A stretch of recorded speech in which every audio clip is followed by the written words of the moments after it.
Hooty hoo. Hooty hoo. Hi guys. Welcome back to what is this episode 79. Alright. Alright guys, so we're here with another great guest. It's probably the latest I've ever done an interview, and this is not on her, this is on me. I mean she she was busy, but I just literally had nothing else to do, and she had some other plans the next day, and I was just like, yeah, I could just speed up the process, screw it. Anyway, so again, I mentioned many times of Podmatch. It really has been a great avenue and just a platform to find guests. And, every week, if you have like the free version, there's actually a paid version where you get like unlimited searches and all that, but you really don't need it. But anyway, the free version, you get like 5 searches a week.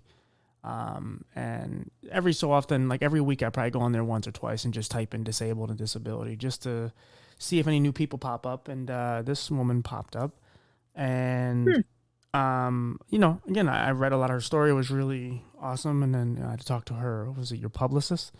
No, my assistant. Your Yeah, assistant. not my publicist. Yes, Assistant. yes. Okay, which was like, oh, she's fancy. No, I'm not fancy at all. I feel snotty saying I have an assistant. Okay, no, it's all right. Anyway, so I read her story and a lot of what she was about, and we connected, and we actually got to talk on the phone actually yesterday, and we had a nice conversation, Hmm. and we really kind of bonded and have a lot of agreements, and she's actually been very supportive of the podcast. So, why don't you kind of tell us your name and obviously just like a little quick rundown of what you've been through, and we'll get deeper into it. Sure, Dani Williamson, and I live in Franklin, Tennessee, and I'm a nurse practitioner, actually. And I have a functional medicine clinic here in town, and I help people heal their bodies from the inside out by healing their gut and working with their mental health issues and cleaning up their diet and their sleep and their exercise, all of that. So I work really predominantly with autoimmune disease, mainly Hashimoto's thyroiditis, and a lot of anxiety and depression. I love what I do. I have a traditional job. A traditional education as an allopathic family practice nurse practitioner. And then 11 years ago, I got a job out of school that completely turned my entire world around. And having been diagnosed with lupus and depression and irritable bowel syndrome, I had no idea that there was another way out there to heal your body other than a pill, right? For your Right, ill. right, I right. didn't realize that what's at the end of your fork is way more powerful than what's at the bottom of your pill bottle ever, right? We need prescriptions, right? We need that, but so I love what I do, and I'm blessed to have a fantastic practice that really helps to get to the root cause of what's going on with a patient. And Right. I tell people every day, if you weren't born with it, like high blood pressure or depression or diabetes, if you weren't born with it, lupus like me and irritable bowel, we can turn it around. You turned it on. If you weren't born with it, you turned it on. And I'm living proof that you can turn it off or dial it back greatly by Right. lifestyle changes. Yeah. So I love it. Love, love, love what I do. And I'm honored to be here today, actually, to get to speak to you. Yeah, of course, I appreciate it.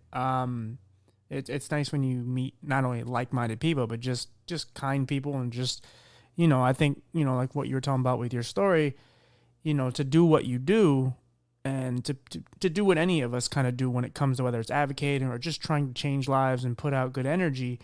It has to start from somewhere negative, and pain has to come from it, and you have to, whether it's someone who physically went through something, or they saw someone they Yes, cared about go through something. that's So right. either way, they have to be kind of close to the situation. Hmm. So where so how do you get to where you are today?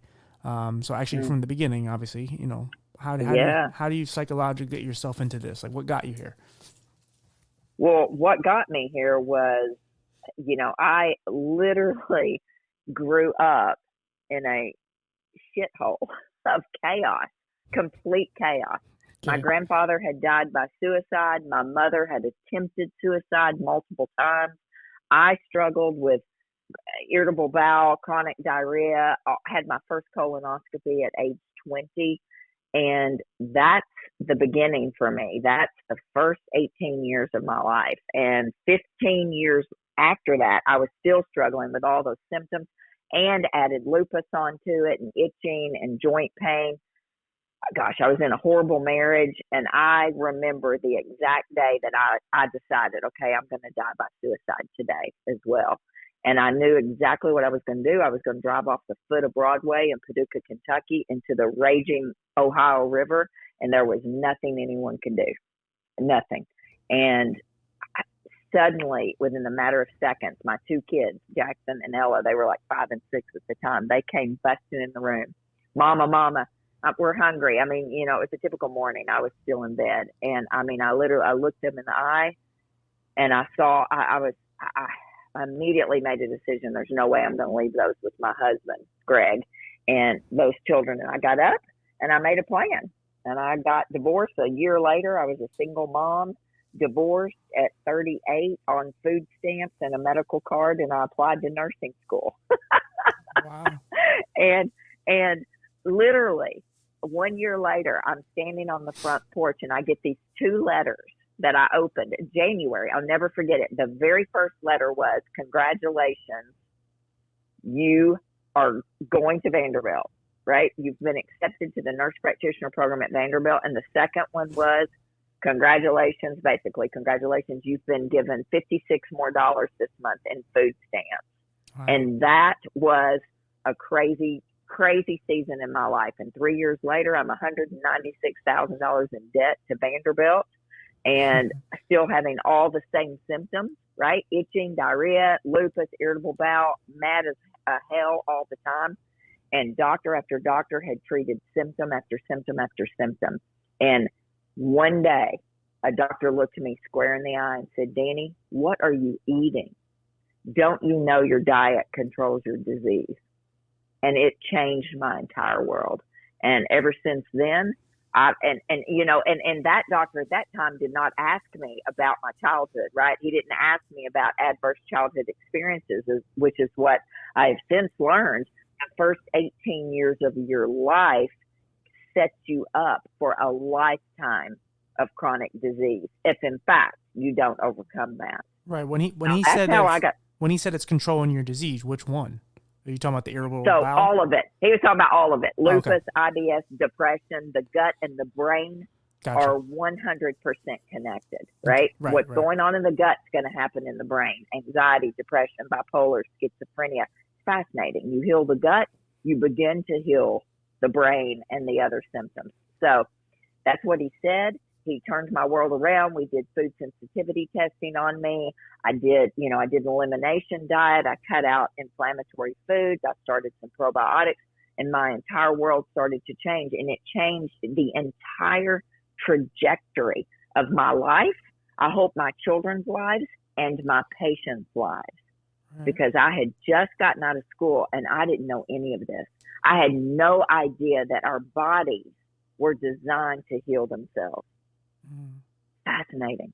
Yeah. How quickly before we go by it, how scary is it I know you kind of listened to the one episode with me and how scary is it to actually know like you were inches away from dying, like you were so close? And because after I had my little thing and and I thought about it years later, because I've always, I don't want to say jokingly, but I've always said like one of the reasons why I'm not a gun person, not a gun person as far as like advocates or anti or any of that shit, but the actual just like I just don't ever want to own a gun because I feel like I might get to a day where I'm just so sad and maybe I just do it because it's an easier way out.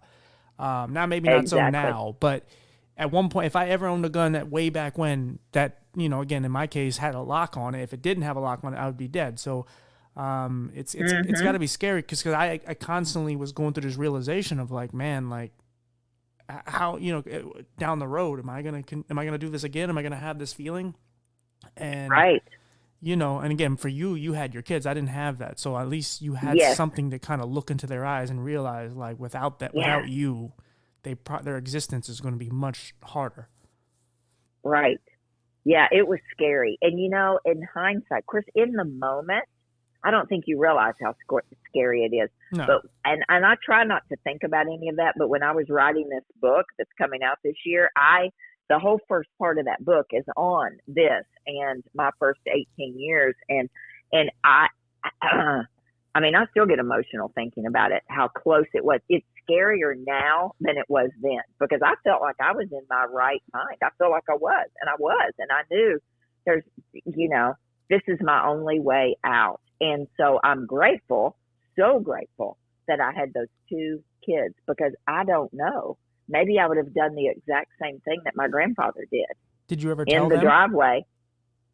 They know now. Right. They didn't know then. They know now, but they didn't know. They did not know. In fact, most people did not know until, again, I wrote this book, and I thought, I'm going to share this because I'm not the only person.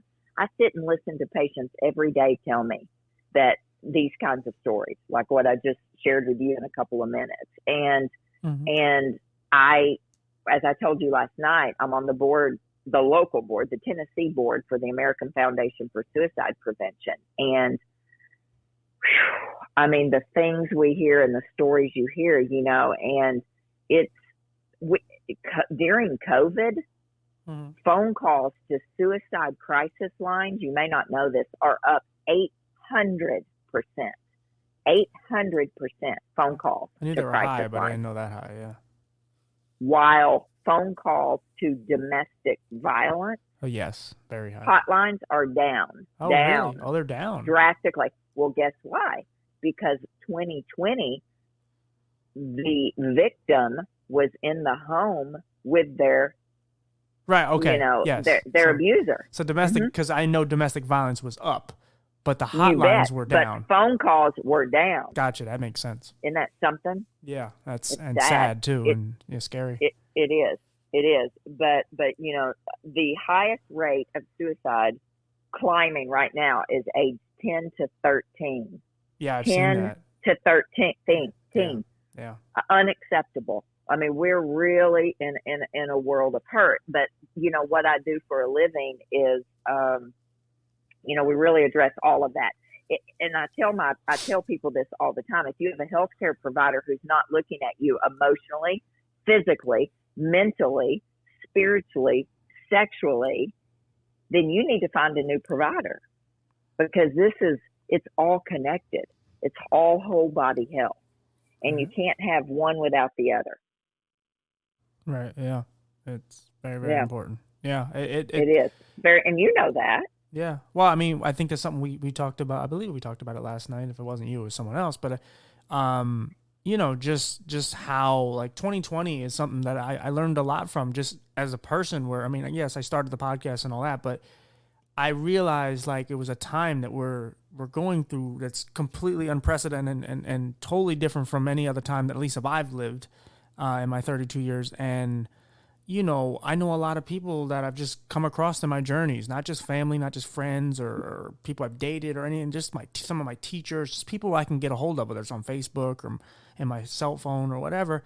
And I just started reaching out to them, making sure everybody's okay. And again, of course, now doing the podcast, I made a bunch of new friends. And so checking on them and all that. And then you look at, it's like, okay, that's great and very noble for what I'm doing. But that's not what everybody else was doing. Like everybody else was out rioting and destroying shit and, beating their, abusing their children and hurting their, significant others. And it's just, it's like, man. And again, like, of course the suicide hotline is up, like, or, the calls in are exponentially going up because, people are suffering and people want to kill themselves because, again, there's people. I think one of the saddest things ever is just to think about the realization of people dying in a hospital and no one can visit them. Like, that's horrifying. Oh, yes. I had a patient whose husband, I only have one patient whose spouse died in a hospital alone. I mean, and it's horrifying. And they had been married a long time. She's 76 years old. And yes, it's heartbreaking. And I'll tell you what, the next pandemic clearly is a mental health pandemic. I mean, look at our children. Look at what's going on with them in school and whether you're on the mask side or the not mask side. Just nothing is as it should be right now. Yeah. And TV. I've got the TV on mute right now, and it's on news, which I should not. We should not be watching the news, I suppose. And the Yeah. anxiety levels. And I was just talking about this tonight in a support group that I run for Hashimoto's. The angst that my patients and everyone's patients are feeling now is absolutely mentally and physically exhausting to the healthcare provider. It's a rare patient, TJ, who walks into my office and says 2020 was the best year I ever had. I feel like a rock star. Mentally, I'm better than I've ever been. Physically, I'm better. I haven't gained any weight. I've been exercising. My life is great. It doesn't happen. Everyone is exhausted right now, and it's tough. It's really tough, and people are struggling. And, what do we do whenever we start to struggle and we get stressed? Well, we eat comfort food. The last thing that we should be doing, right? Sugar, gluten, dairy, fats, all the things that give us comfort food. It's the worst thing we can do. Yeah. And then, for a while we were all stuck in our houses. I worked through the whole thing, but you're stuck in your house. And then of course you got, if you have someone who's abusing you and all that, so you don't really have much of an escape. And, and I said, the only thing that saved us through that pandemic is the fact that power didn't go out. Because if power went out, that's when people completely turn into something else. Yes, you're right. But you remember what happened in Texas in the winter? Their power went out. And my good friend was down in Austin. She's another healthcare provider. She was without power for close to 2 weeks. Yeah. This was in December. Do you remember when the power grid went out? Yeah. Yeah. Oh, I can't imagine. Wasn't it because of snow? Yes, it was snow, a right? snow. It was a weather situation, and whatever happened down there. Oh, I don't know about I think Texas. I think ice was involved. I think snow happened, but then ice was. It was something with ice. Yeah, ice. Yeah. But because there's the reason why things, like I said, when it comes to being stuck in your house, it was again, I learned just to appreciate everything I have, or at least try to. I have my moments where I go off the path, but I was okay, I get to stay home sometimes, even though I had to work a lot of times. But it's just okay, I get to enjoy this, and people, instead of just staying home and watching their Netflix and doing that, it's well, I'm bored now. I'm 3 months in with this, which I get. It's well, I guess I'll just beat my wife or whatever, and it's man, look, it's never a good time to do that, but it's if the internet would have went out, they would have had nothing. And then people were going to go outside regardless. And you bet. Yeah. It's just, it put us in such a bad time. And then now you see everyone's out, and every so often you're starting to see the shootings go back up, not just the gang violence, because that was there through the whole time, but you're starting to see these people shooting up all these, whatever, churches and movie theaters and all. And it's it gets to a point where it's none of us are safe. And everyone is constantly in a state of panic. Even if they're kind of blinded to everything, it's even if you have a random thought, oh, I'm in a grocery store. Oh yeah, remember that one story and and they shut up a grocery store? It's the fact that we even have to think about stuff like that now. It's ridiculous. You bet it is. I wouldn't want to be a teenager right now for any amount of money. And I know, I've got a 23 and a 25-year-old, but what you were talking about, being stuck in your home and things. You don't know me, but last year, so I live in this little neighborhood. I've always been a big believer in community, right? So my 6 steps that I work with my patients are eat well, sleep well, move well, poop well, decrease stress, and cultivate community. Community is huge for me, just like this support group I run tonight. But last year during COVID, I've been in this neighborhood for 8 years. We love each other, our neighbors, we know each other, but we never knew each other. It's one of those things, we never did lots of things together. Last spring during COVID, I started a neighborhood cookout. Now, initially, it started in everyone's driveway. We were or I don't know, we were spread out the way we're supposed to be, right? And every single one of my neighbors, so there's 6 houses here, right here in this little cul-de-sac thing I live in. And every weekend, every Saturday last year, starting in April, we had a cookout. Listen, let me tell you what happened. I can't tell you how many other communities started that in our town, because I have I do a lot of Facebook and Instagram. It was the best thing that we've ever done as a community. Every week we looked forward to this, just a cookout. We were outside. We didn't go in. We cooked our own food. We didn't share each other's food. I mean, we probably could have, but, it was kind of weird. We were outside and we cultivated community, TJ. There's the problem. We don't have any community anymore. Right. We're isolated. We're lonely. And I couldn't tell you how many patients came in my office and were like, we've been watching your videos and we're having a neighborhood cookout with our friends now. And it was so incredible. We got to know each other. We laughed together. We cried. Sometimes people would get mad, and get up and walk out, not at their spouse. I mean, it was hilarious. It was like one big family all summer and all fall. And then when winter came, we didn't continue it. But you know what happened this year? And I'm so irritated. We've done one cookout, because what? Life has gotten back to normal, right, and we're all busy. We can't get it together. Right. So there were some good things that happened from COVID last year. And there's some a lot of us cultivated community. There's a lot of, innovation, and there's a lot of people did a lot of cool. I mean, Zoom. I never heard of Zoom until that. Not to say, I believe it was a thing. I mean, there was Skype and all that, but people used it for really good reasons, and it turned into something. And we slowed down. You bet. And some people cut out things most people did, right? I had a lot of patients tell me this was so good for our family. We were overscheduled. My children were overscheduled, right? Kids don't want to be overscheduled. They don't want to do 3 different sports and then tutoring and, violin lessons and all that crap. And they don't want to eat their dinner in the car every day going from, school to sports and all that. I mean, there were some good things that happened. And I think a lot of people, they reevaluated a lot of things. Now, who knows? We may go right back to where we were. I don't know. Right. But it wasn't all bad.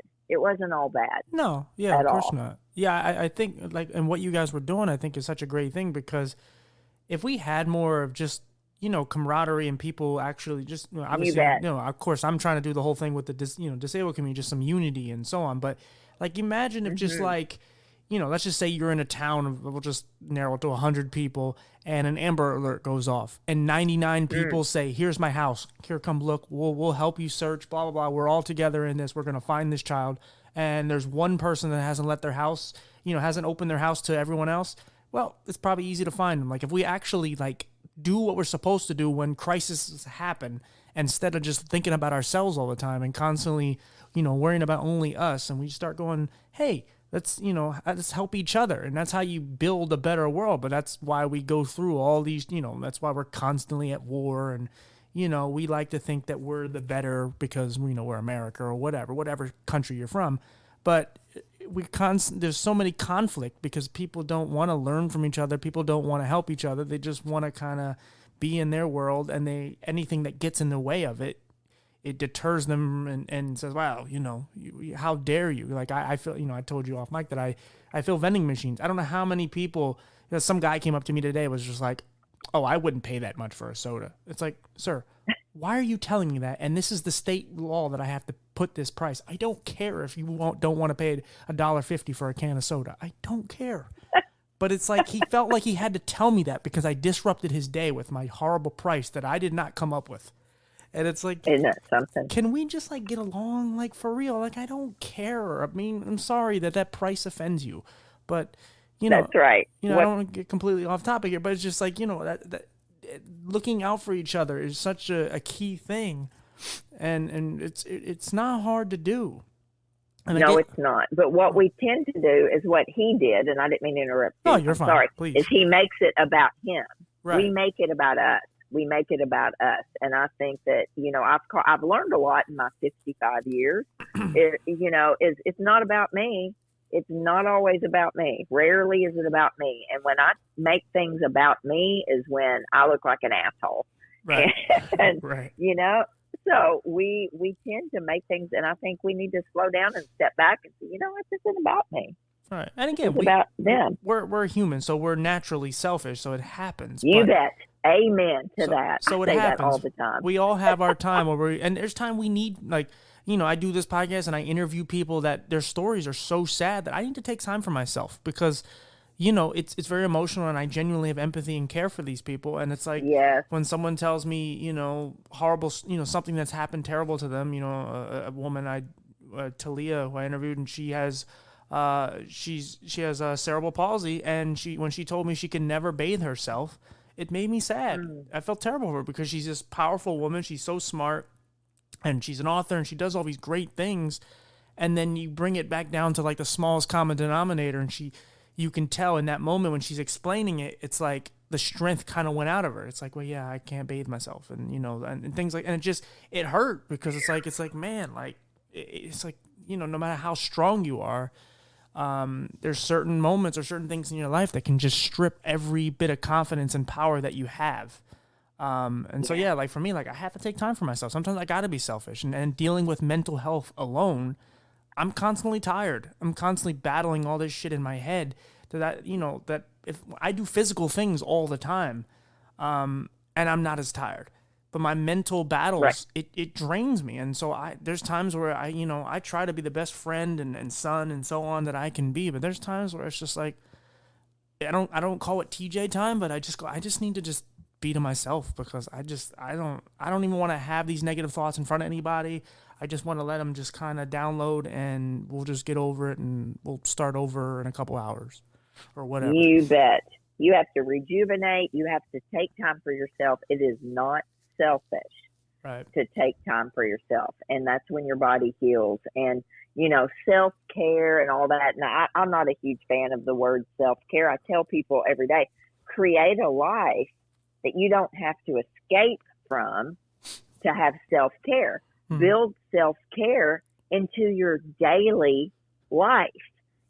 We should do that. We need to take time to breathe. We need to take time to, if you pray or meditate or walk or earth. I'm a big fan of earthing or grounding. In the morning, take your shoes off. In the evening, take your shoes, get outside. Put your feet to the earth, your face to the sun. You sleep better. You feel better. The earth is nothing but energy, right? So are we. But God put this incredible energy in this earth. There's a reason cats and dogs, as a rule, do not have anxiety, or horses or cows or pigs or whatever have their feet to the earth all day. They don't wear shoes. We wear shoes. And the earth, our feet are designed to be on the earth. So anyway, I'm a big fan of earthing, but you build your life to where you have some space in it. We have no margin, TJ. We have no margin in our life. Right. No margin. I would suggest, though, do not go barefoot in some of the truck stops that I go in. It is not cleanliness. No.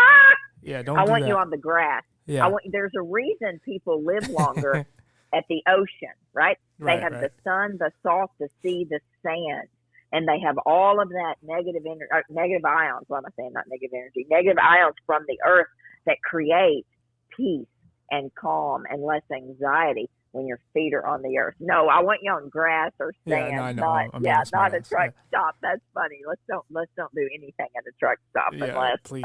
No. Woo! Yeah. Oh my goodness. But yes, we don't have any margin. Right. And that's on us. Shame on us for not having margin in our life, right? Yeah. We are in control of our schedule.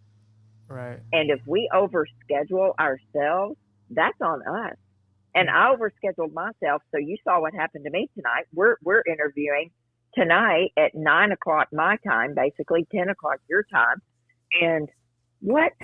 Because, I had something. I mean, it wasn't my fault that my mom has Alzheimer's and there's a problem in Kentucky and I've got to get there. But we don't build in margin. We are in control of what we say yes to. Right. And the reality is we only have 24 hours in the day. And you bet. And you should at least get 6 hours at best, at worst. Oh, you know, At worst, yes, yeah. yes, we need more than that. A lot more than 6 hours. But yes, But yes, there's a lot of yes. people promoting, like some of these celebrities are saying like how I got so famous and how I made so much money is I never stopped working. And there's Mhm. something to that.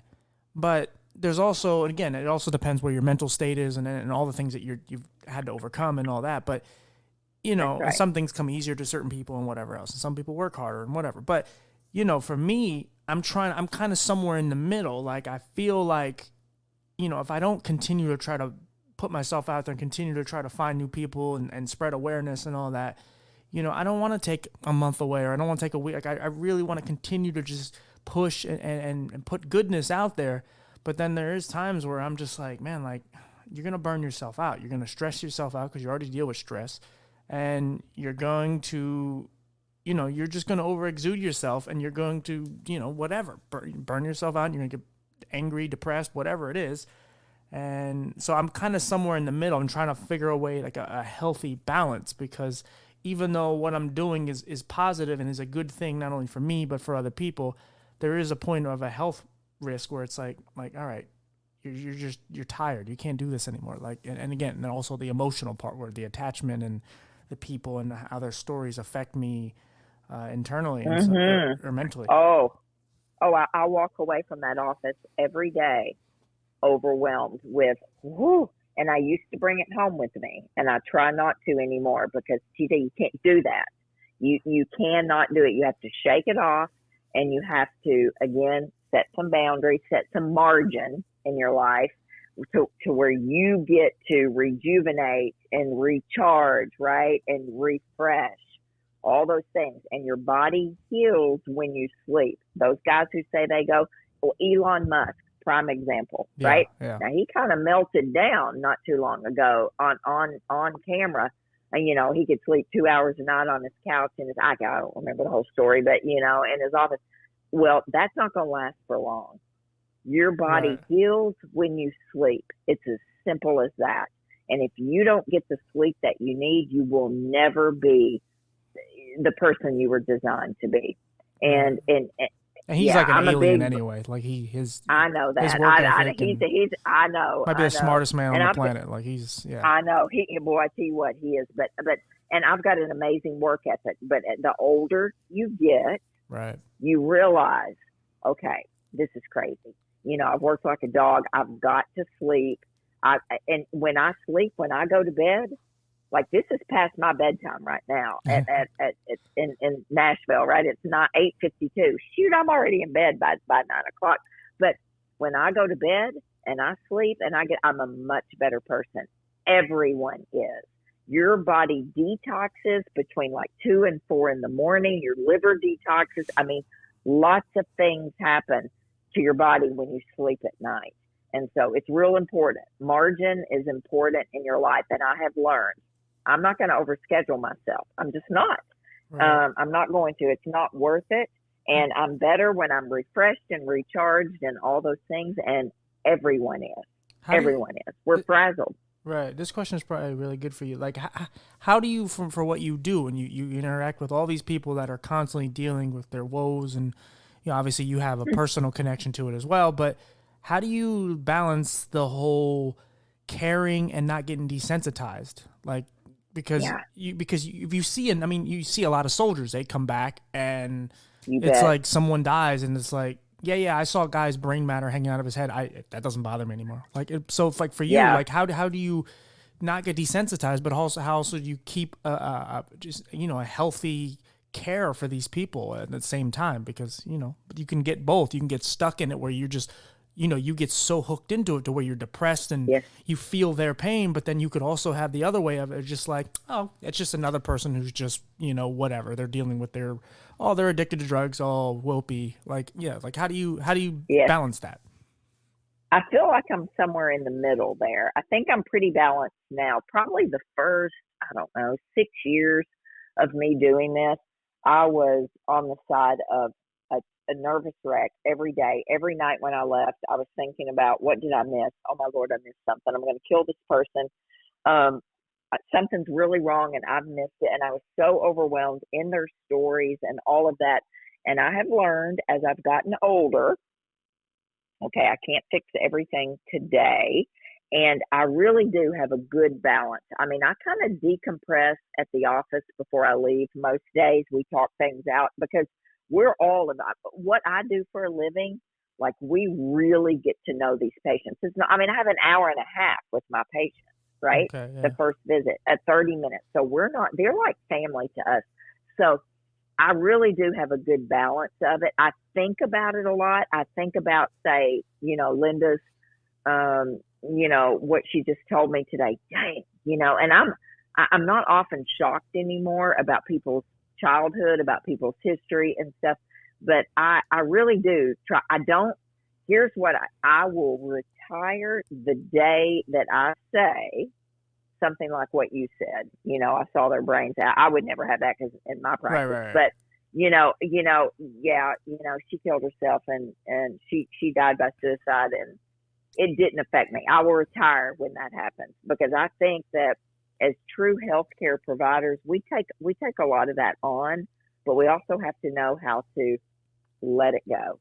Let it go the best we can, but it's never completely gone. So I will leave the practice. I will leave practicing medicine whenever I feel like it doesn't affect me anymore. I think anyone who does what we do for a living, there's no way they can say it doesn't affect them. But I also have margin in my life, like I've been preaching about forever, and I also exercise.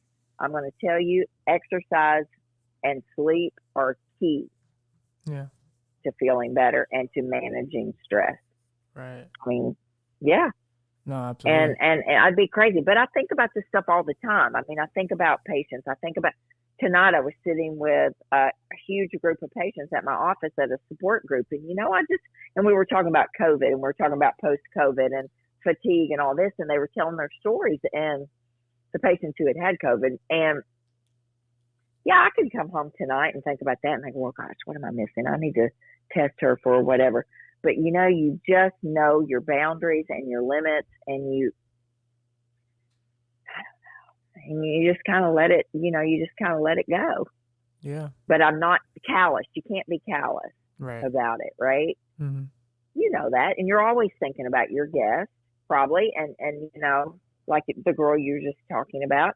But you also know that you can only do so much, and you can't cure the world. This is in my world, in one day. I can't fix it all in one day. It's a work in progress.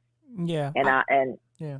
No, I look at, especially with them, like, I mean, I guess it's a little different because I'm interviewing them, and I'm more putting their message out to the world to help other people, not necessarily maybe helping them, I guess. I mean, maybe it is putting their story out there, and it's therapeutic. Oh, I think you are. You're helping people. Right, yes, no, you are. Yeah, I meant as far as the guests specifically.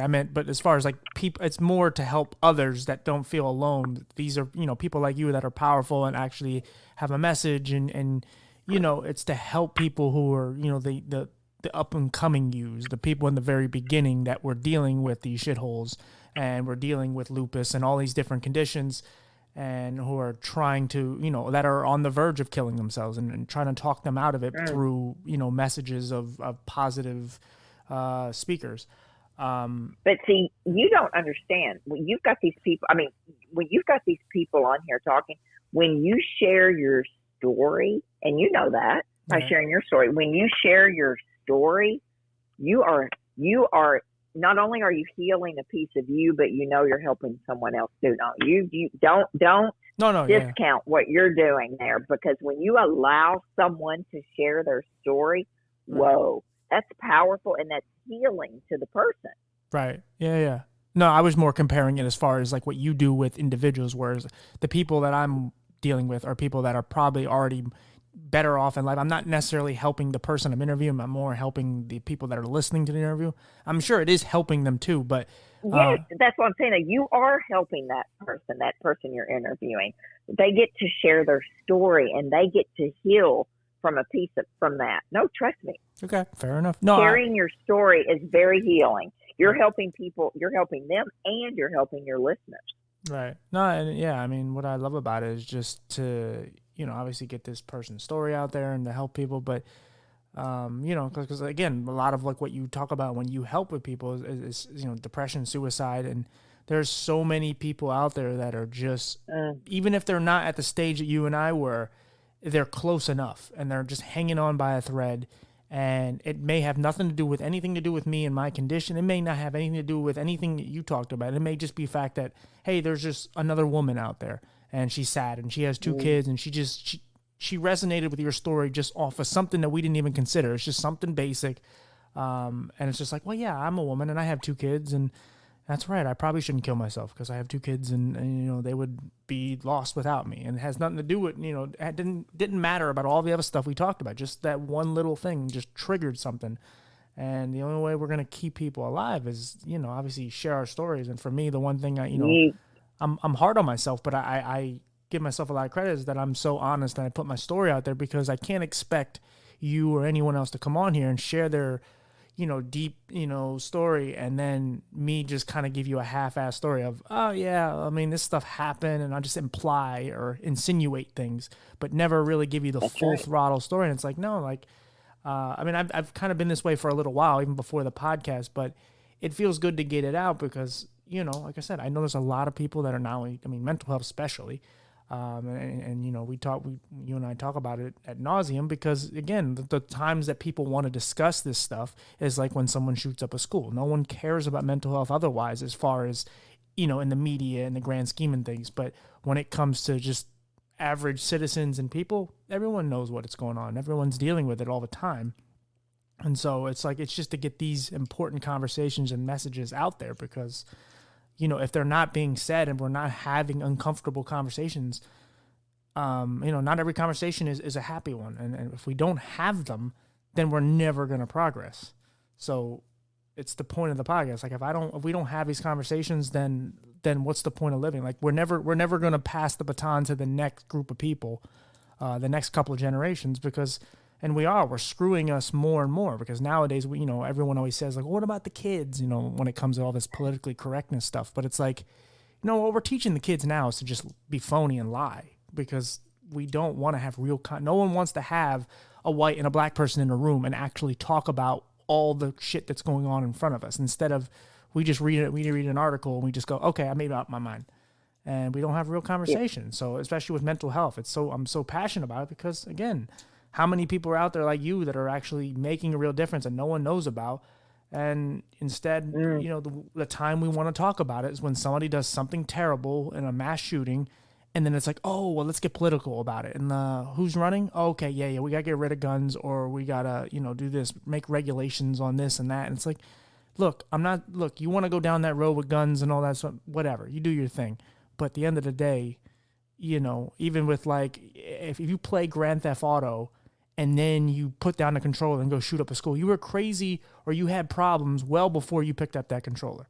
And if we don't address Absolutely. that, if we just continue to make up excuses, a lot of times parents, they love to take credit for their kid when their kid grows up to be a doctor or whatever, but then they blame the system and they blame music and they blame whatever when they turn out to be a serial killer or whatever horrifying thing that ends up turning into. And so it's like, no, we just got to address mental health right away. Even with like pedophilia, like if somebody is out there and unfortunately they're looking at child porn, but they haven't yet touched a kid or they haven't done anything, but yet their whole life they were molested by their parents or whatever else. It's like, well, what do you expect them to be? Instead of judging them and calling them a freak and God knows what else, let's try to help them. And maybe you can help them, but let's try. But instead, we write them off because it's like, oh, look what he's looking at. It's like, yeah, it's gross. It's terrible. It's horrible. But guess what? There's a small chance we can help them. There's many school shooters that didn't shoot up schools because someone got to them. It's just we won't hear those stories because, Well, yeah. And it's what we teach at the American Foundation for Suicide Prevention is be the one who asks the hard questions, right? Yeah. Are you thinking of killing yourself? Right. Are you thinking about dying by suicide? Which we no longer say committed suicide, by the way. Did you know that? We don't say he committed suicide because committed suicide sounds like a crime. He committed a crime, right? Oh, okay. We now say the new terminology is died by suicide. Oh, okay. Edwin, which was my grandfather, Edwin died by suicide. He did not commit suicide. He didn't commit a crime, but he did die by suicide.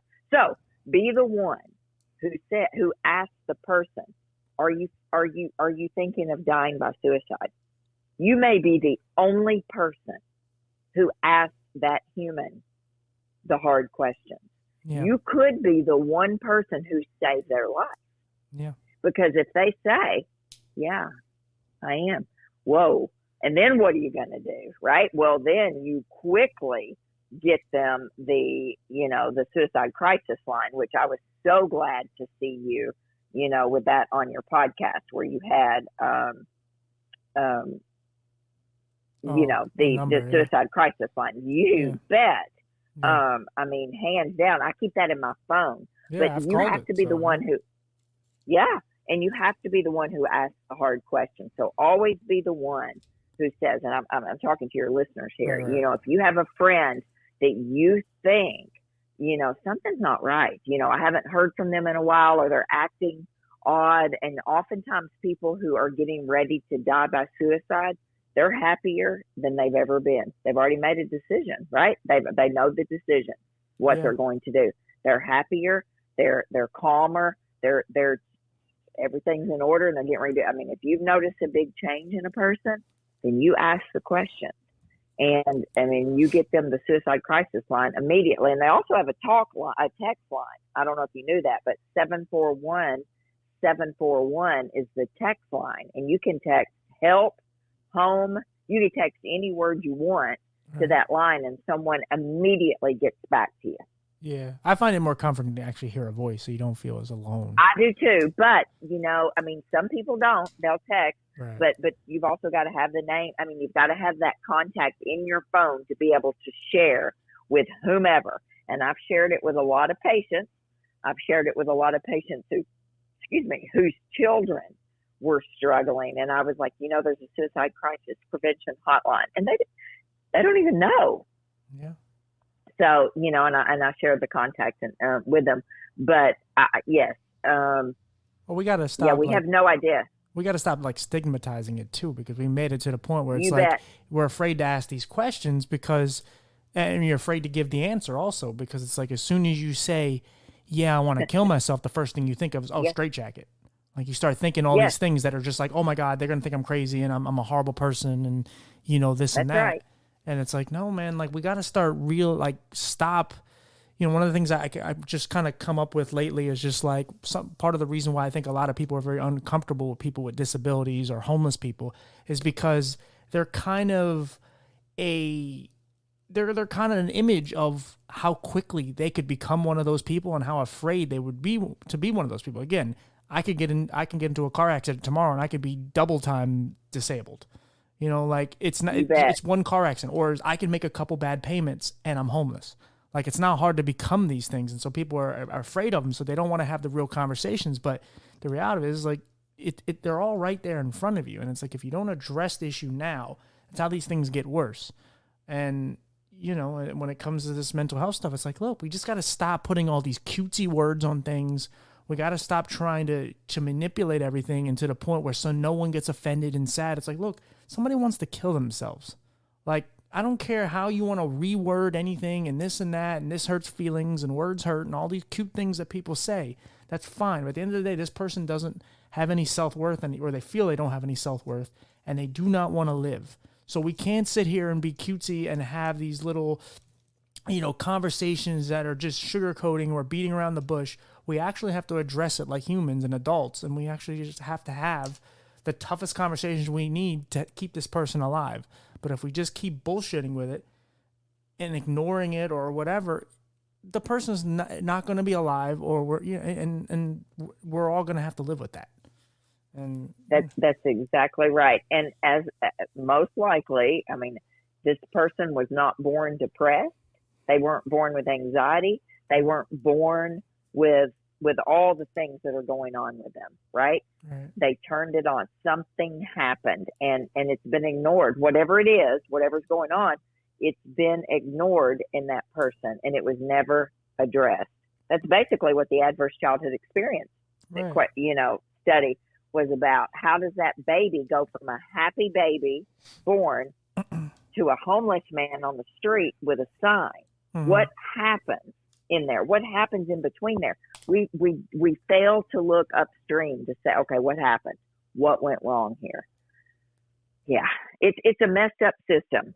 It's a messed up system. It's not perfect, but hopefully, the more people that like you are out here putting the message out. I mean, you're doing great work over here. You really are. Yeah. No, I appreciate it. Yeah, and again, like some people just need, a hug, or they just, like I said, just people just need certain things, and I always say, like, one of the greatest qualities I have is an imagination and an ability to put myself in anyone's shoes, even if I don't know exactly how they're feeling, or I don't know exactly how to ever live that kind of life. I could try, and I try to consider every outcome, good or bad. Like, even when I'm so open-minded to the point someone can tell me something so asinine and so crazy, I'll consider it. Doesn't mean I'll go with it. Doesn't mean whatever. I'll go down any rabbit hole of anything just to see how far my mind can go. And, as a person, we talked about it kind of yesterday, just about, a girl in school called me, that she wouldn't mess with me because she thought I'd be the white boy that would shoot up the school. And again, I said to you, like, I wasn't far from the truth. And the reality is, like, if we got to stop, writing people off. We got to start considering how this stuff can happen. And it's like, okay, yes, do we condone rape? No.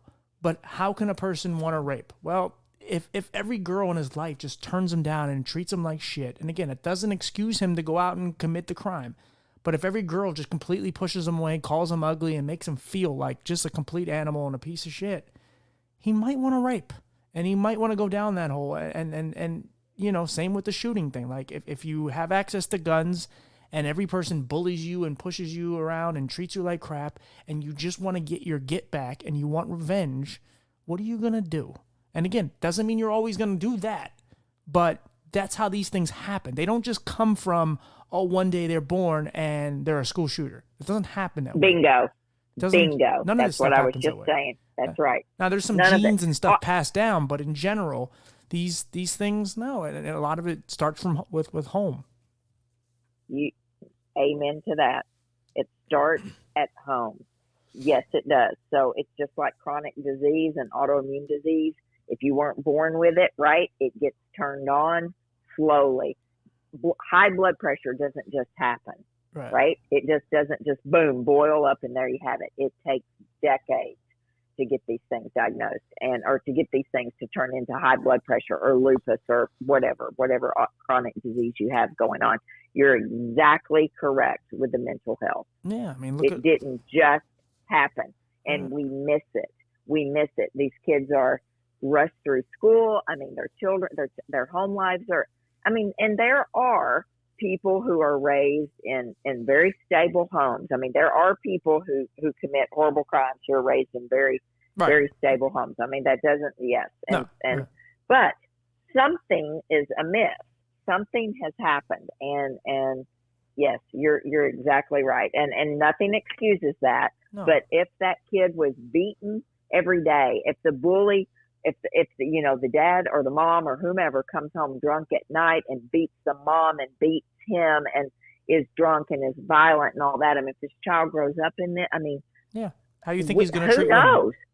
Like, how do you bet? Yeah, expect he's just going to be a good father or a good boyfriend or a husband? Like, no, he's probably going to be just like his dad, a drunk and a woman beater. And he might not be, but again, when you're young and you're susceptible to just because people always assume PTSD is just always equated with soldiers, but there's so many forms of PTSD. And again, if there's a kid who's old enough to realize what's going on, and he sees his mom just getting her face caved in by his dad, two people that brought him into this world, the two people he's supposed to love the most, and he will always have an attachment for him, and this is what he sees. Like, what do you want him to be? And again, he could still turn out well even if he didn't get any help, but most likely, probably not.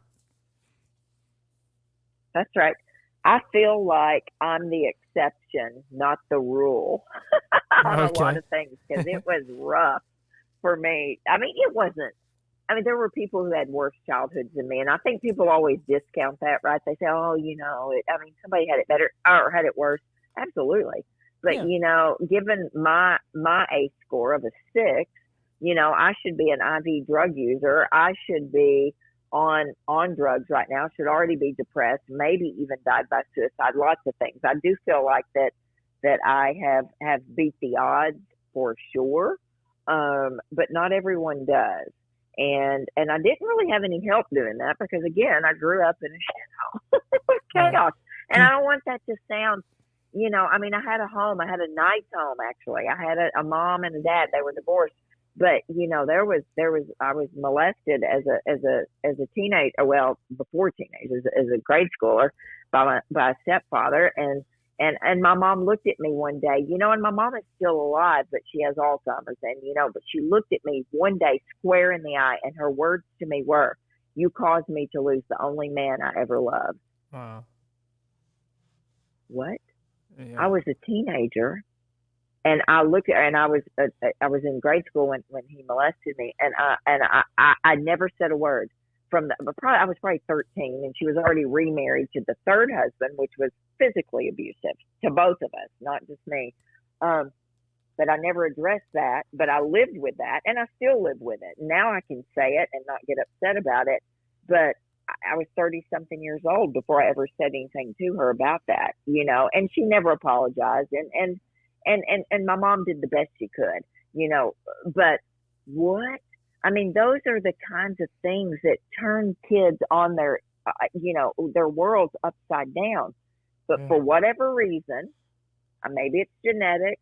I don't know. I mean, I don't have the greatest genetics on both sides, but I don't know why. I seem to have overcome a lot of it, and become a productive member of society. I have my own issues, right? I've spent decades in therapy, hammering out the hard stuff. But, there's millions upon millions of people out there with very similar stories who have not survived. Well, and I think it's something that doesn't get talked about enough is, there's like, let's say athletes. There's certain freak athletes where you're just like, okay, that's just something that I don't know how you got that, but it's freakish. But I think people, I think everybody, well, not everybody, but certain people are born with certain qualities and certain things, and maybe it's just something that you have that's just something that gets you out of these circumstances and makes you, you could push past all this. I mean, some of us are stronger. There's just, every time you see these like post-apocalyptic type shows and movies, kind of what they're getting at is, okay, all the weak people die and the strong people kind of stay alive to kind of preserve life and, fight whatever zombies or whatever it is. But they're the strong people, and they're and the weak ones that are still alive are probably going to die because they're too busy trying to pillage and do terrible things. But the strong and the smart are the ones that are going to kind of keep the foundation building, continue to fight against all the horrible things that are coming their way. Even though there's no apocalypse, you could say COVID was something, but there's certain people that are built with a certain, especially mental strength and just, and it's just a way of, like I said, you probably shouldn't be alive, or you see, again, I want you to kind of explain what the A score is, because I did mine and I got a 5. And you got a 5. Yeah. Okay. But can you explain obviously what it stands for, and then, what's the purpose of it? Well, the it stands for Adverse Childhood Experiences, and it stemmed from 1998. Yes, Kaiser Permanente, and there was a doctor called Dr. Folletti. Basically, what he discovered, Kaiser Permanente got involved in it later, but which is a healthcare system out in California, was that what happens to you before the age of 18, right? Right. That's all the questions they ask you that. Yeah. That's exactly right. Can affect your future as an adult, period. And so he came up with 10 questions. There's a long story on this, and your reader or your listeners can search adverse childhood experiences and take the question and learn the history of it. It's quite fascinating. It actually, a little backstory on it, the average age, I think, was 56 years old, and it was basically white, middle class to upper middle class patients in Southern California, San Diego. So these are not lower class. These are not black.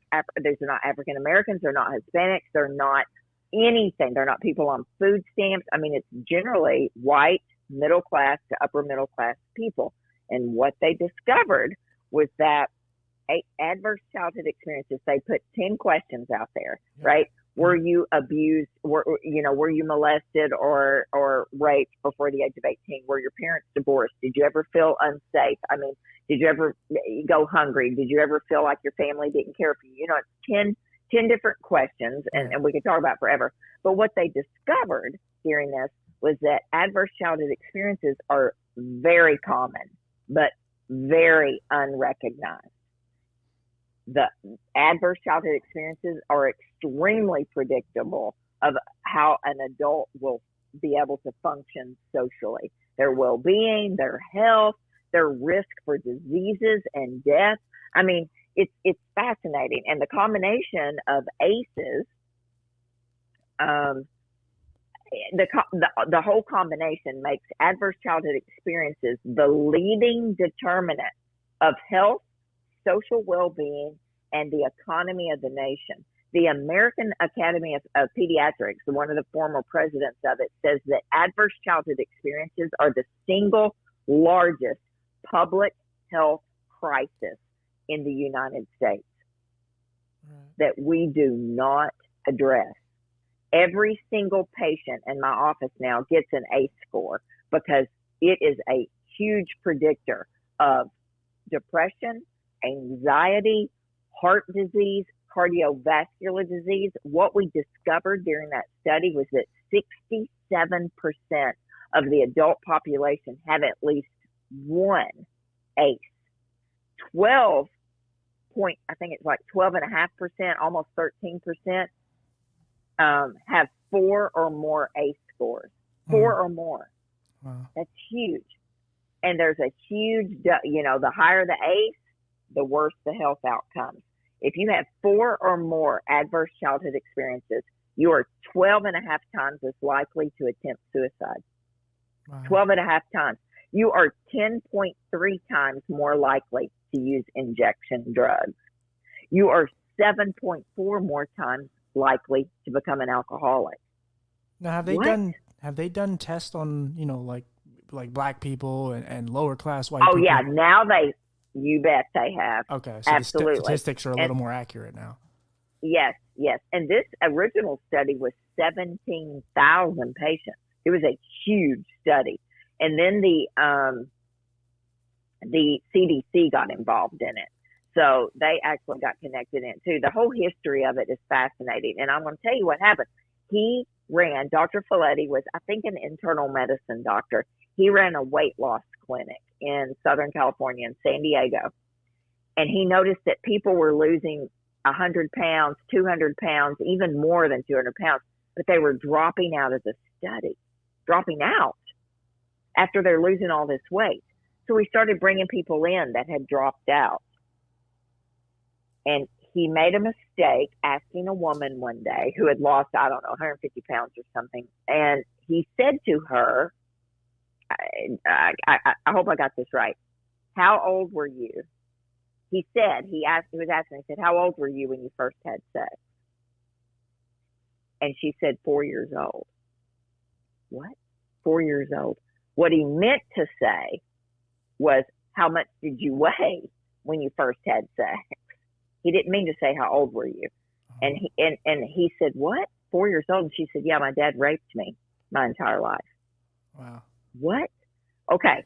So that was only the second person that he ever knew in his practice who had an incest, right? History. Right. Well, okay, fast forward. As he started bringing more and more people in, what he found out was these people were molested. They were raped. They were beat. All these questions. He kept asking these same questions that he accidentally asked this woman.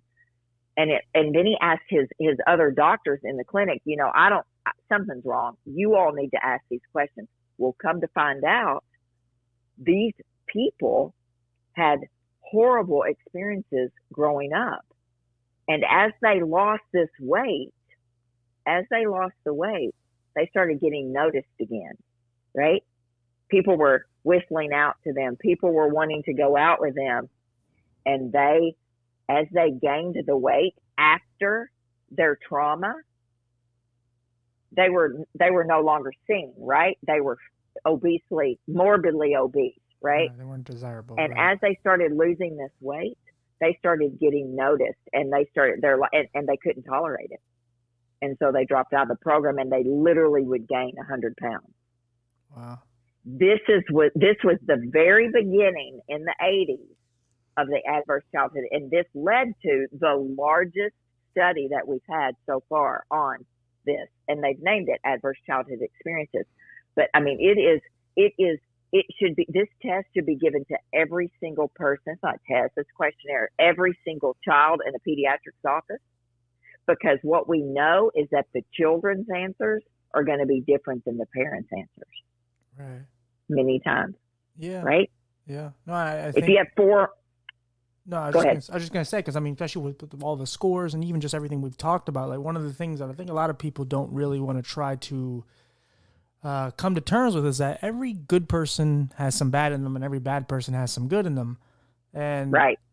everybody has experiences on how they got the way they are, and so you'll hear some things like, oh well, Hitler was also smart, and well, he had to be smart to do what he did, like to make all those people follow him. That's not something you just do. You just wake up one morning and go, I'm just going to lead a whole country to just do horrible things. And, then they said he was a painter, and he was also, very charitable. And of course, obviously to certain charities, but regardless, he was also a very horrible person. But what a lot of people don't realize is there's a lot of good people running around that just have a lot of bad shit in their head. And I talked about in that one episode with me where it's like, I was so lonely and I was so sad and angry that I just started looking at girls and go, I want to rape her. And I never would do it. But the fact that thought crossed my mind, and I'm a person that would never do it, but the fact that the thought's even there in the first place is like, wow, like how quick can we go down that road of the darkest, worst shit possible? And even go back to what we originally talked about, just like when, the power goes out, when bad things start to happen, you get to kind of see real humanity and what we can turn into. And, if you're hungry, yes, cannibalism is still a real thing. It's just people don't need to eat people because we have grocery stores. But you saw a little bit in COVID, you started to see grocery stores, one of the first things we just saw was there was no toilet paper. So you would have some asshole that would go into the grocery store when they restocked and buy, a whole, like all of the toilet paper on the shelf because God forbid he can't wipe his ass with toilet paper. But, people just, when all the amenities that we have, such as the internet, and we have all these things, they start running out. We don't have it. And it's not, and now we actually have to go out and hunt. We actually have to live how we used to live. None of us, or most of us, are not capable of that. So then our humanity, like our actual, back to being the selfishness and all the things that are deep down and seated in our bodies that we kind of, at least most of us, the good ones, push it down and we don't deal with it because it's like, well, I would never kill someone or I would never eat a person. But you wouldn't say that if you were hungry and to the point where you had to starve to death or kill a person to eat them. And, again, I know it's very dark, but the reality of it is, like, even with these scores, like, you see how a person can develop. You read all these 10 questions, and it's all about abuse and sexual abuse and, what's going on in your household and family and adults in your life. And it's like, yeah, this is how people turn into serial killers or how they turn into rapists or school shooters and how they turn into, suicide victims and all these different things. And it's like, well, if you would just address it and we start to kind of, even the people that are crazy and are the people that are all messed up, we should study their brains. We should see how their minds work because Jeffrey Dahmer doesn't just turn into Jeffrey Dahmer because of just, well, he had a great life. There are people just, they go down these rabbit holes and their life turns into what it is. And, we like to blame porn and all, action movies and all these things, but there's something else there. And again, some of it is a physical, chromosome and all these different things that we're studying, but there's also just life experience. And, you have good life experience, you might turn into a good person. You have bad life experience in your whole life. Like, again, if you're a person and your mother and father who brought you into this world and all they did was molest you your whole life, do you expect them to be a good citizen? Because I don't. but you also don't get a pass if you could start molesting other children. So that's right. That's what I said. You got to get them before and again, even the people that have committed it, we got to not completely write them off. We actually have to study them and figure out how we get to this point, because if we just say, oh, they're pedophiles and they're horrible people, yeah, I get that. But it comes from something. And, I said I was molested in school, but I was lucky enough that I wasn't molested by my mother and father. Because if I was, I don't know what I would have done. I probably would be a piece of shit and doing horrible things and probably in jail. I lived in Philadelphia and there's drugs everywhere, and I had good cousins and good people that kept me out of it. But I could have gone down that road. I didn't. I had people that looked out for me. But if I didn't have that, I'd probably be into drugs. I don't know. You can't predict these things. But, again, if you have an open mind and you actually care and you want to save people and you want to, have a better humanity, well, these scores and these things, it puts different thoughts into people's minds and it, it opens eyes, but we have to do more of it because, again, like what you do is great. But there's not enough people doing that because, like I said, how many people, like you said, how many people, 800% people are calling the hotlines because they want to die. Sure. Or they're just super sad or whatever. Sure. There are 2 amazing books that I would highly recommend your listeners, check into. The Deepest Well by Dr. Nadine Burke Harris. The Deepest Well is her experience as a pediatrician with adverse childhood experiences. It is a fascinating book. She is a phenomenal pediatrician in a very, very tough area of San Francisco to work in. And her story of learning about adverse childhood experiences outside of school, not while she was in school, of course, because we usually don't learn this stuff in school. Right. Oh, it's a phenomenal book. And then the other one is The Body Keeps the Score. Oh my gosh. That book is an incredible book by, oh my gosh, I just went blank on his name. Daggone it. He's not American, but it doesn't matter. The Body Keeps Score. It's still a #1 seller on New York Times. It goes back and forth on New York Times for 15 years. It's an excellent, and the body does keep score. The body keeps the score of the trauma in your life. Those 2 great books are phenomenal books for people to read, to realize that, you're not broken. We weren't born broken.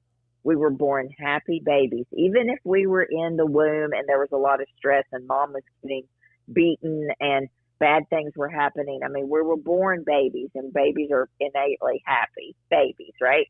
You're not broken. And I want people to know that, you're perfectly designed. If you believe in God, you're perfectly designed in His image, and you're not broken. And whatever's happened to you, we can turn around. And whatever you've turned on, I am living proof. You can turn it off or turn it down greatly in your life, but it takes a lot of work. But I just think that people believe they're broken and they're not ever going to get better. That's not true. You're not broken, and there's always a way out. There's always a way to figure out, what's going on, or some way to and there's plenty of free resources out there, right? AFSP.org, you can go straight to them. You can call the crisis line if it's a mental health suicide thing. I mean, there's help. Right. Is that author? I just want people to. Is that author's name Bessel? That's it. Bessel van der Kolk. Yeah. Van der Kolk. Yes, thank you. Oh, The Body Keeps the Score is a fantastic book, and I actually read it years ago. I just finished listening to it again last week. But The Body Keeps the Score and The Deepest Well, those are 2 incredible books on you're not responsible for what happened to you before the age of 18 for sure. I mean, these are books on ACEs, but before the age of 18, but you're certainly not responsible for any violence that happened to you. And your body's designed to heal itself, but let's give it what it needs. And like you were talking, maybe we need to set some margin. Maybe we need to get rid of some soul suckers in our life, right? I'm a big believer that you don't have to, you teach people how to treat you, And if people aren't treating you well, you have the right to set the boundary and eliminate them from your life. Yeah. People don't believe that, and they don't realize that. Yeah. You don't have to deal with those people. No, not at all. No, not at all. But we don't. We rarely cut loose the people that are causing us a lot of damage and stress in our life. But you have the right to do that. And I love this. I love what we do. I love what you're doing. I know it's been a long time here, so we probably no. I still have some more questions for you, but you're good. Oh, okay. What is it? Just a couple rapid fire, just some things we talked about that we never really got to. So you said you kind of changed your diet. Like, can you kind of go a little in depth on like obviously what you eat and what you cut out? So initially, the very first thing that I was asked to remove were the top 7 foods in the United States that are inflammatory triggers: gluten, dairy, soy, corn, sugar, eggs, and peanuts. Those are the top 7 foods in the U.S. that create systemic inflammation in our body. So he told me, you got to do an elimination diet, Dani. You got to cut those out. Well, guess what? Gluten, dairy, sugar, and eggs. 4 of the top 7 foods were absolutely destroying my body. 11 years later, dairy and eggs and gluten are still on my food sensitivity, and my body still reacts to them. I don't like them. My body doesn't like them. So that was the first thing that I did. And I learned to cook not really well. You have to cook at home. If you want to be healthy, you have to cook at home. If you are letting someone control your health out of a drive-through window, you are sadly mistaken if you think the health of the food industry is concerned about your health. They are not at all. Their number one mission is to get you addicted to that Chick-fil-A, right? Or that Chipotle or that Sonic or what have you. So you need to learn to cook at home. 1 ingredient food. What does that mean? God-made food. 1 ingredient food. A piece of chicken, a piece of salmon, a Brussels sprout, a broccoli. That's 1 ingredient food. Not packaged, processed, bagged, canned, fake, man-made food. It's killing us. It's killing everybody in this country. It's shortening everyone's lifespan. Yeah. If your food was made in a plant by a man, it's creating horrific inflammation in your body. Absolutely. Yeah. I mean, hey, I'm trying to figure out some of that myself because it just sucks because everything that's bad for you is what tastes good. And then everything I feel that tastes good or it tastes bad and seems to be good for me. So like I'm trying to balance that out. And I mean, I love fruit and salads and stuff, but I also like to go to the Olive Garden. So, yes. Yeah. And those breadsticks I used to eat, but if I ate a breadstick from Olive Garden right now, I would, I've spent over a decade healing my gut, so I wouldn't be sick like I used to be, but I wouldn't feel good. My joints would hurt. When I eat gluten, my hands hurt. When I eat eggs, I bloat like there's no tomorrow. Lots of bloating, lots of gas. When I eat dairy, same thing. Joint pain, bloating, and gas. That's what happens to me. And that's what happens to most people. But here's the thing. It's so slow. We spend decades destroying our gut, right? We, as children, we're fed McDonald's through the drive-thru on our way. Well, McDonald's is not interested in Dani Williamson's health. I can tell you that. And It's loaded with gluten and dairy and sugar and salt and fat, all the things that are addictive. Every single bit of that food, the food that's in those vending machines, the food, McDonald's, all of that food is created in a lab. Hey, we do sell water. Lab. We do sell water. That's right. There you go. It is made in a lab. So you are a laboratory chemistry experiment.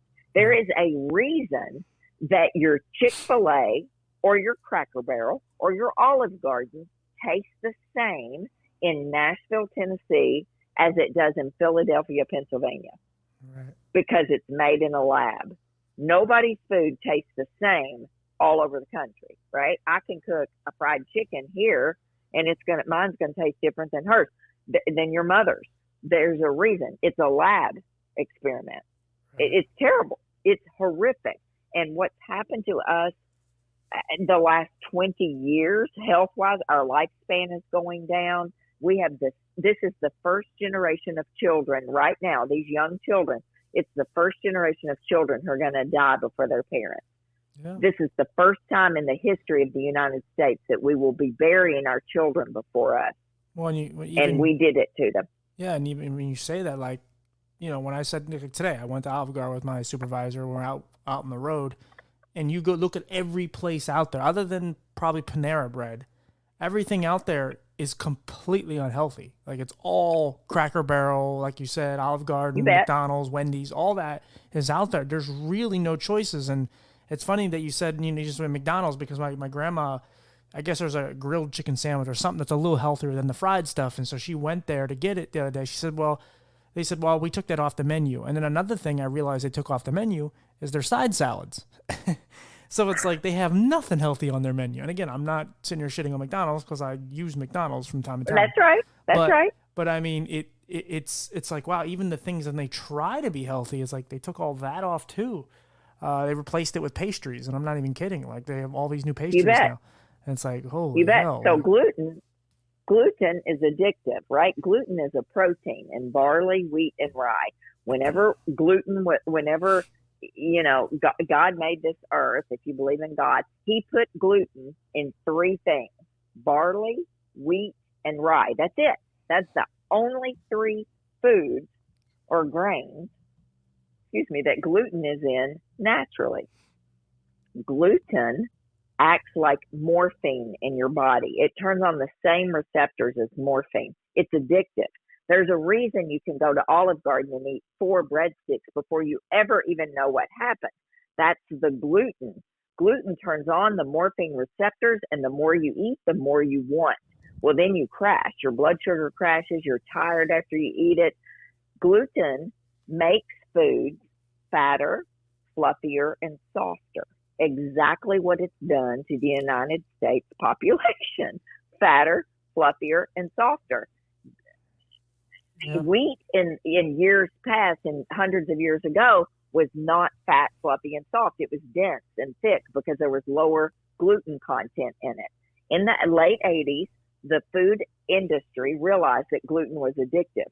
That's when they started adding gluten to everything. It's in your soy sauce. It's extra in your bread. The wheat is bread, is bread with extra gluten in it, right? To make it fatter, fluffier, and softer. Jesus's wheat was very dense and thick and crumbly because it had very little gluten. It did have gluten, but it had very little gluten. Mm. Our bread's not. If you got a breadstick at Olive Garden that was crumbly and thick and dense, you'd be horrified. That's the soft, squishy gluten. It's extremely addictive. And people say, oh, it's just a fad. No, it's not a fad. It is in your soy sauce, your salad dressing, it's in everything that's processed, packaged, bagged, canned, fake, because it's addictive. Yeah. It's fascinating to me. And when I went gluten-free 11 years ago, my gosh, my whole world turned around. But people tell me, Dani, what am I going to eat?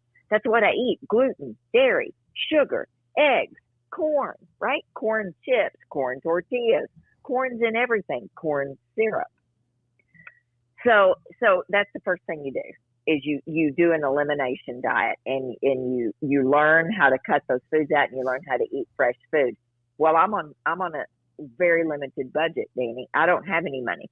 Yeah, that's okay. If you're on food stamps, guess what? Aldi's takes food stamps. Trader Joe's, Kroger, Walmart, they all take food stamps. You can eat. Walmart, by the way, is the number one buyer of organic fruits and vegetables in the world. But who goes to Walmart to buy organic fruits and vegetables? They're always on clearance. Right. They're always on clearance. With my kids and I, we always laugh because it's like, oh gosh, we got good deals here, because people don't think to buy it. But that grilled chicken sandwich that your mother liked, I mean, and this isn't her. You're only as good as what your chicken ate. That chicken is not a free range, pasture raised, no bad corn chicken. That is a chicken that is raised literally with thousands of other chickens side by side, lots of disease in there. So they're given antibiotics like there's no tomorrow. right? To stop them because they peck each other. They peck each other and they create a lot of infection and abscesses and all of that. You're only as good as what your animal ate. Right. Oh, yeah, and the If you're cows, like eating they're constantly injecting them with all kind of stuff, and you bet they are. that's part You of the bet. So problem that's with hard. Yeah, that's more expensive. It's more expensive to eat an organic grass-fed cow. So guess what? You eat less meat. You eat a little less meat, but you eat better quality. And then you go and you figure out, okay, know your farmer, learn your farmer, go to the local farmer's market. There are ways to get healthy that don't cost a bloody fortune. Remember, I was on food stamps for 5 years. And so when I got out of school, I was still on food stamps, but I had to learn, how to navigate that system and try to eat fresher food in season. It's key. Right. Baby steps. Yeah. No. And so what? Two more questions. How do your conditions affect you to this day, like, especially with like lupus? Because I just interviewed a woman, a friend of mine, Jessica. She has lupus, and obviously it's a chronic illness that affects a lot, especially women. You bet. It's 8 to 10 times more women than men, and especially women of color. They're more likely to get it as well. So, yeah, how do your different conditions that you have, all the different ones you do have, how are they affecting you? Like, how are you balancing them out to this day?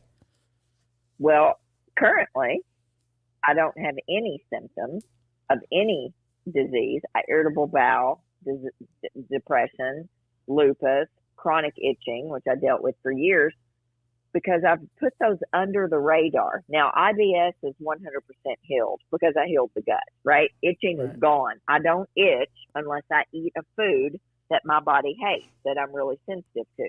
Gut and skin are 100% connected. Lupus is still there, but I don't take any medicine. I haven't been on any medicine in, oh, good Lord, 15 years, I guess, for lupus. Because, again, I healed the gut. Now, I'm not perfect. I'm not perfect by any means. I drank red wine tonight at the support group meeting. I'm not perfect. I mean, and there's nothing wrong with red wine. How but dare you? I know, right? I drank, guess what, though? I drank clean crafted, no pesticide, no sugar added wine. So you and I could talk for hours about this. But right. How does it affect me today?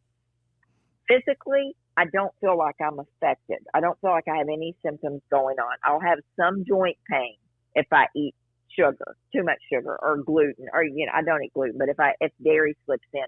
But really and truly, I don't have any symptoms. But how it's affected me, it's made me very, very aware and very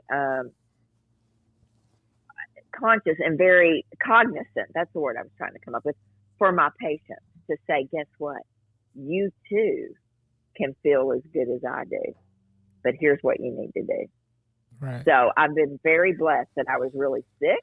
I was depressed.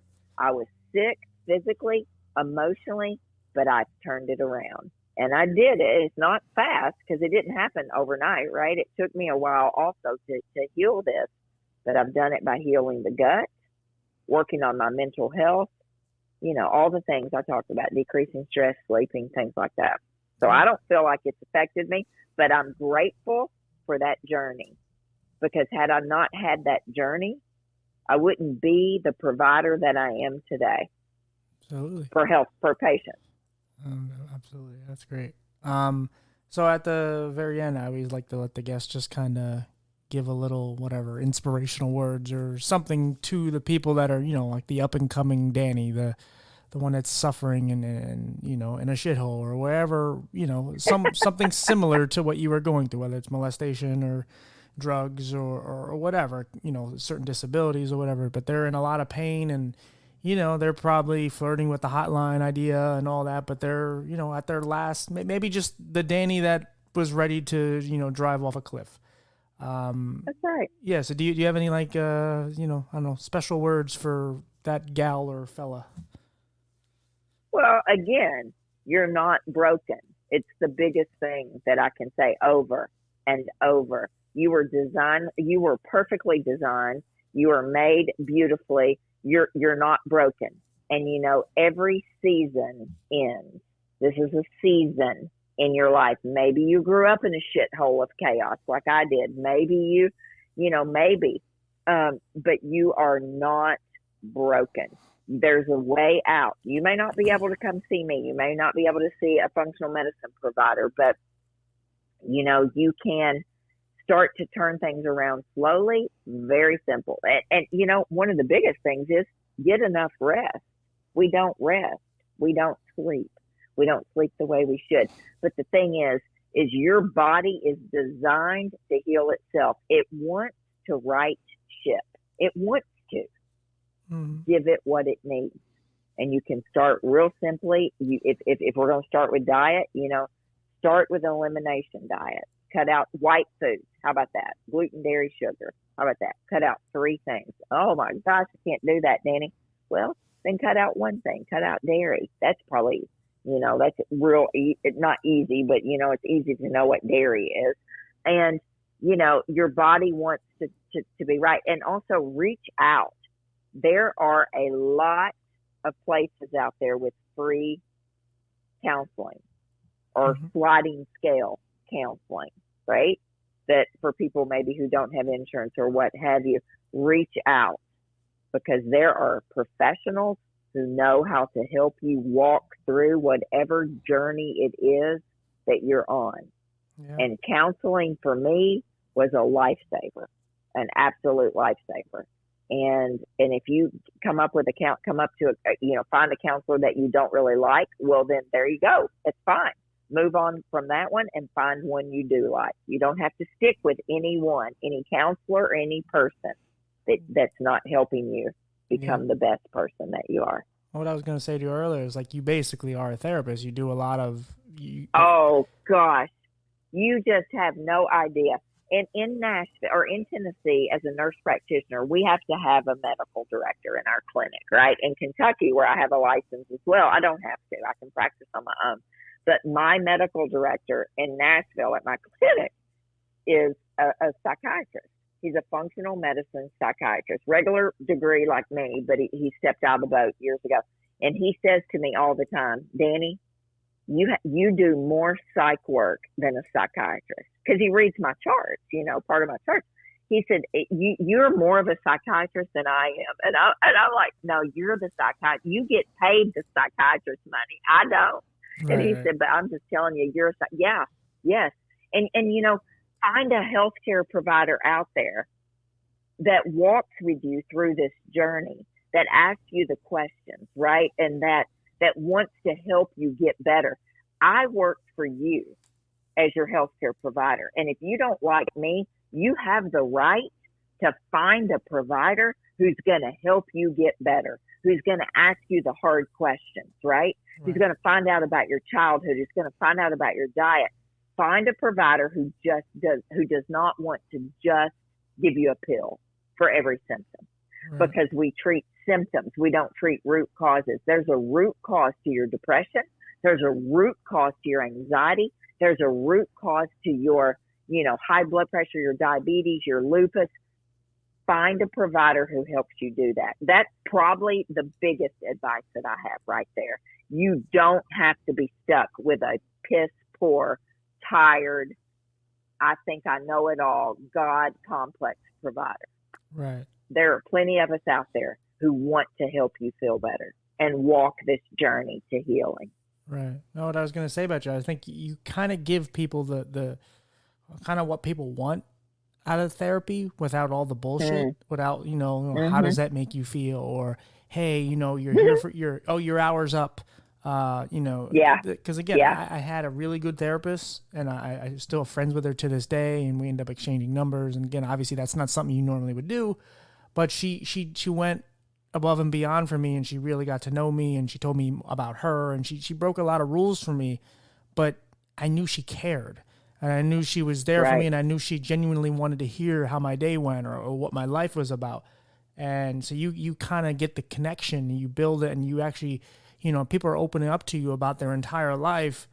And it's like when a lot of times when you go to therapy, and I don't recommend not going to therapy, but sometimes it takes a while to find the right therapist, because there's a lot of people especially if they're not in your age group, they may not understand you. Like for me, I always That's liked right. having a woman because I like the opposite perspective, because I know what a man thinks, but I kind of like to know what a woman thinks about certain topics and so on. But I wanted someone within my age group, at least within, 15 years, because they would understand me more than, someone who's a little older and they grew up in a different time and so on and so on. But yeah, I mean, like I said, you kind of go, you have the better touch. You get to get close to them and get to know them, and they actually grow to like you, and they don't feel like you're looking at your watch, realizing, oh, your next client's coming up, which you don't even really know their name until you read the book. Whereas your schedule, you know these people, you get to know them, and you care about them, and they care about you, and they trust you. Whereas, a lot of people don't necessarily trust their therapist. They just go to either get out of the house or get something off their mind or whatever, but it's just kind of something they do. Even if it helps or doesn't help, but again, I think therapy is very important, but I think for like what you do and just getting, like I said, getting to know the person and actually giving a shit about them, especially when you're in that kind of trauma and you're just, you're going through so many horrible feelings and thoughts about yourself and life, and somebody just comes in and goes, oh, how does that make you feel? It's like, dude, really? You're actually making me want to do this even more so. So, yeah, I think what you do is amazing, and like I said, Thank you. I'm very happy that we've become friends, and I'm happy I can say I have a friend who has an assistant. That's very fancy. That's a new thing for me. When I got the publishing deal for the book, my world got a little bit crazy because, I work full time. I mean, my first job is a nurse practitioner, seeing patients all day, every day. But then I got this book and I got a deal, and they loved the book and blah, blah, blah. Anyway, and so I had to have some help because I couldn't do this alone. And they want you to sell books when you get a publishing deal, right? So they want you on podcasts or they want you on TV shows. So anyway, yes, I have it's hilarious to me to say I have an assistant. What? I grew up in a shithole of chaos. We don't have assistants, right? So, yeah, but it's funny. Yes, I do. And she is the best. She's fantastic. So I'm awesome. Very blessed. Before I forget, what is your book called? Oh my gosh. Wild and Well. Dani's 6 common sense steps to practical healing. I'm sorry, radical healing. What in the world? See, she got Wild and Well. Earlier, she got my podcast wrong, and now she's getting her own book wrong. And then I get my own book wrong. See, it's not you, it's me. Well, I was talking about common sense, practical medicine. Yeah, it was the wine I had at the Hashimoto's meeting.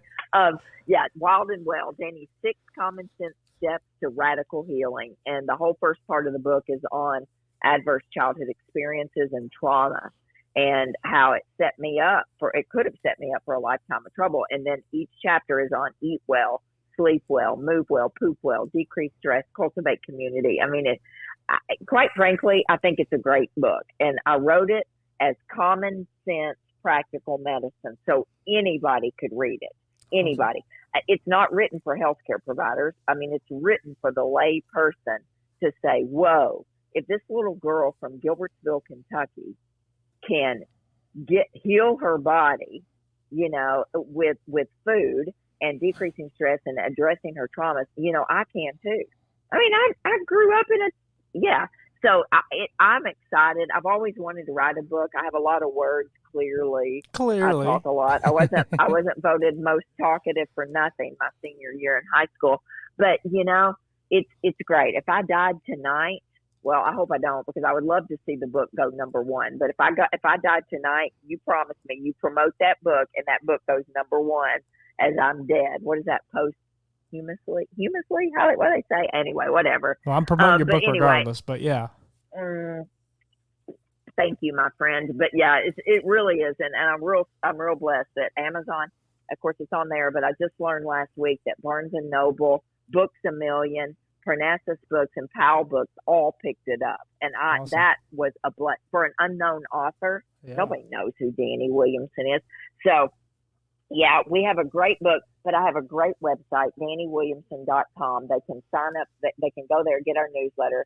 And I do a lot on social media. I give away so much free information every single week, health education, on Instagram and Facebook and YouTube. So we're really plugged in because I know what it's like to have no money. I know what it's like to to literally go from day to day. And so I feel like when you've been blessed, when you've been given much, you better give back much. And so daily, I educate people on various health topics. And so I just feel really blessed. I'm at a good season in my life, and I've been able to help a lot of people. And, you know, that's what we're supposed to do. We're supposed to help people. Well, you deserve all the things that you get in life. You're an awesome person. I'm very happy to meet you. And thank you. We will obviously keep in touch well outside the podcast. And, you know, but yeah, thank you for doing this. This was really fun. Thank you for making time for me. I'm sorry this ran so long. I don't know that people will listen to it the whole they will. time. And I've had longer all episodes. The good stuff. Okay. Not many, but all right. I've had a couple. Okay, all right. But no, you're good. It was good. Like I said, these conversations need to be had. It is what it is. Well, they do. And if people aren't having them, then like I said, there's no such thing as progress. So I'm actually going to text you right here in a minute the contact I have in my phone for the American Foundation for Suicide, you know, the crisis line and the text. I'm going to text you all the info, how it looks in my phone, and I want you to put it in your phone, but also share it with your people. I will. Maybe I'll do an Instagram post or something with it. Yeah, sure. I sure will. And like I said, we'll keep in touch. I'll talk to you very shortly. And like I said, you take care of yourself. And like I said, good luck with everything with the book. Thank you so much. I appreciate you. Yes, You're doing great work. Keep it up out there. You too. Thank you. All right.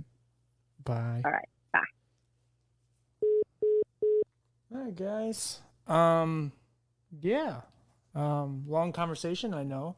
But hey, like I said, these conversations need to happen. So I'll stop repeating myself. I am exhausted. I am sleepy, boys. Bullet was laying here with me. Oh, there he is. He's over there. I got a new Mac computer, and he's sniffing the box. So there's that. Yeah, and it's hot in here. I have to turn my air back on. I just can't turn it on with this mic because, God forbid, it would sound like a fucking hurricane's coming through this apartment. Because the sound, like I said, I don't know how many people thought I was peeing or pouring water or whatever with his little fountain. And the reality of it is it was pretty far away, but it picked it up. So I have to turn that off every time I turn this mic on. And I think he gets sad, but, you know, he'll be all right. Anyway, guys, thank you for your support as always. This is like on repeat, but hey, so be it. There's only so many words you can throw out there. But yeah, please comment, like, subscribe, and all that, and share if there's anybody you know it can help. You know, especially with her as a guest. Like, there's a lot of people that are suffering. A lot of people that are suffering with their demons, and you know, they're really considering checking out. And that's one of the reasons for this podcast, to stop them from even considering it, or stop them from making the ultimate. You know, they cannot turn back. They did something terrible. I mean, there's people that commit suicide and they, it's a false attempt. You know, so I've seen people who took a shotgun, blew half their head off, and they're still alive. So not only are they alive, you know, now, you know, obviously people are not letting them out of their sights, but now they function even worse in life. Now they're missing half a face and God knows what else is wrong with them. And, look, there's so many tragedies, there's so many terrible things going on a daily basis, and you know, we got, you know, as she was saying, we gotta turn this news shit off. We gotta just do better for ourselves and do better for other people. And I don't know, like I said, I'm far from perfect. I have my anger, I have my things where I go on rants, and as you know, and I don't know. I'm trying to be a better person, even with her, like she said, with changing my diet. I know I'm trying to cut back on caffeine and so on. There's a lot of things I'm trying to cut back on. So I don't know. I don't know if I'll succeed at it. I'm just trying to be a decent person, trying to be a good advocate, and so on and so on. But we'll see. I don't know. I'm trying my best, guys, and you know, I guess I'm a success story, but you know, I'm far from where I want to be. So just got to keep pushing. And hopefully we obtain all the goals that we not only set out, I can't speak. I'm so exhausted. So exhausted. Just, you know, try to just succeed in all the goals that I I'm considering, and I can't talk. Screw it, guys. I'm out of here. I'm tired. I can't put words together. But yeah, please just, everyone take care of yourselves, and I don't know, just try to do some good out there for the world. Not only for yourself, but for anyone out there. Just do some good, okay? That's my advice for the week. Do some good. Maybe I should give you an advice after every episode, just some advice, which probably advice that I probably won't even take myself. So never mind. See you guys next week, and yeah, continuing on. Already almost up to episode 80. Wow, Jesus Christ. All right, guys. See y'all later.